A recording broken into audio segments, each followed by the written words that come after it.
क्रिस्त में मेरे प्रिय भाइयों एवं बहनों, प्रेरित काल के इस 6वां इतवार में संत लूकस के 13वां अध्याय के पहले वाक्यों पर मनन चिंतन करने के लिए भक्ति एवं लगन के साथ आप सबों को मैं आमंत्रित करता हूं। दो घटनाओं का उल्लेखन करते हुए यीशु एक बात को स्पष्ट प्रस्तुत करता है। पश्चाताप का जरूरत, पश्चाताप का आवश्यकता और इसका महत्व। वह कहते हैं कि जब तक तुम पश्चाताप नहीं करोगे तुम सब नष्ट हो जाओगे। यहां पर यीशु लोगों के सरल मनोभावों को गंभीरता से मनन चिंतन करने के लिए सिखाते हैं। यीशु अपने सुनने वालों के मन को मरे हुए से दूर कर देता है और उन्हें अपने बारे में और उनकी दशा के बारे में सोचने के लिए लाता है। वास्तव में हम सभी पापी हैं। सभी को आने वाले क्रोध से बचने के लिए यीशु के अनुग्रह की आवश्यकता है। यहाँ पर यीशु ने हमें केवल दो विकल्प दिए हैं, पश्चाताप या नाश।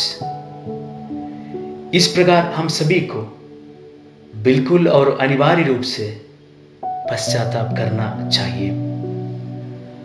हमारा धर्म शिक्षा कहते हैं कि पश्चाताप एक बचाने वाला अनुग्रह है, जिसके द्वारा एक पापी अपने पाप के सच्चे अर्थों और इसके दुख को समझते हुए परमेश्वर की ओर मुड़ता है।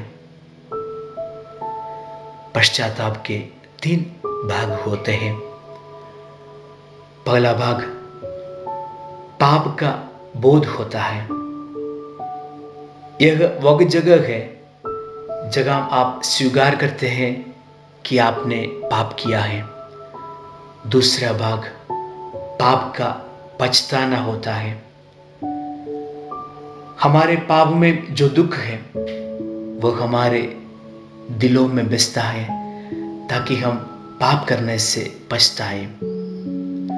तीसरा भाग पाप का खंडन होता है। यह वह जगह है जगह हमें पाप से दूर होना है।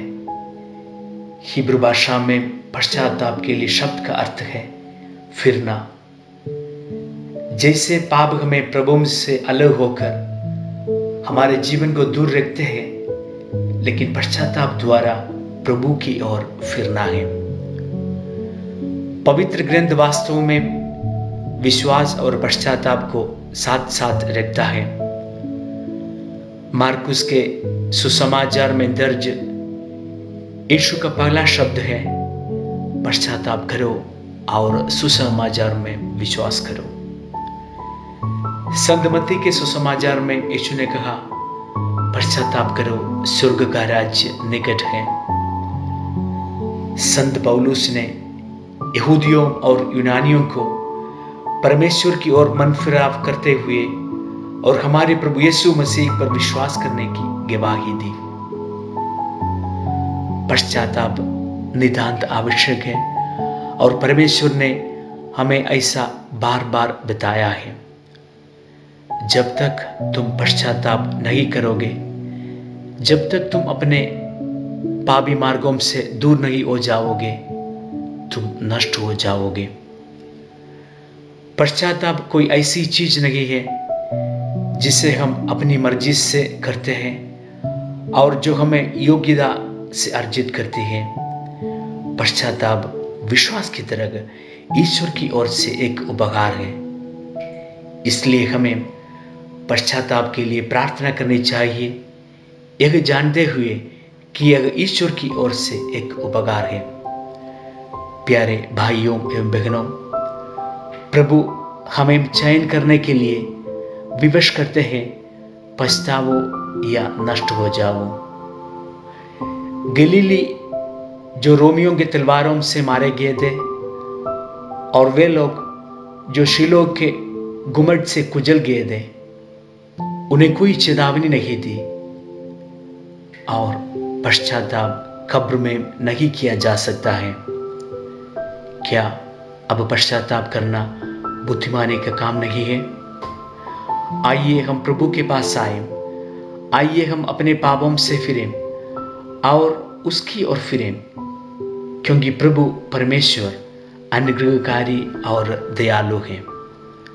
आप सबों को जय यीशु।